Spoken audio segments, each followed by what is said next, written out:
বিএনপিও ভারপ্রাপ্ত চেয়ারম্যান তারেক রহমানের বিরুদ্ধে ষড়যন্ত্র ও কটূক্তির প্রতিবাদে ঢাকা জেলার স্বেচ্ছাসেবক দলের উদ্যোগে ধামরায় বিক্ষোভ মিছিল অনুষ্ঠিত হয়েছে। মঙ্গলবার বিকেলে যাত্রাবাড়ি থেকে শুরু হয়ে ঢুলিভিটা বাস স্ট্যান্ড পর্যন্ত এই মিছিল অনুষ্ঠিত হয়। বিস্তারিত দেখুন মোজাম্মেল হোসাইনের প্রতিবেদনে।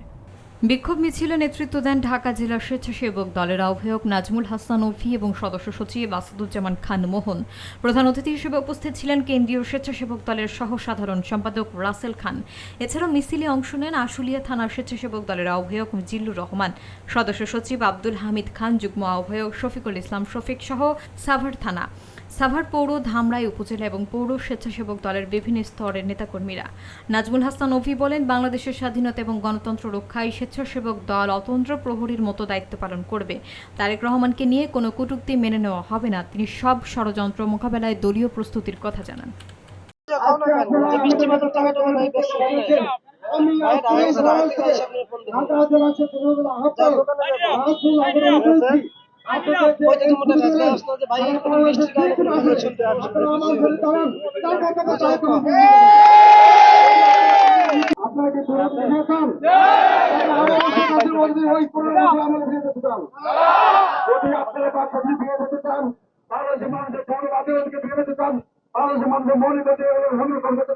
তাহলে আপনারা যেখানে আছেন আগামী দিনে মাধ্যমে আমরা যে প্রণালী করতে চাই সম্মানিত কিছু সম্ভাবনা আপনার সাথে থাকুন, পাশে থাকুন।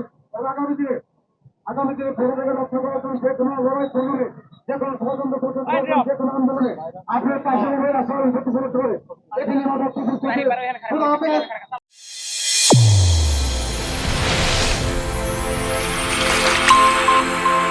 চ্যানেল A1 হৃদয় রেসপন্স।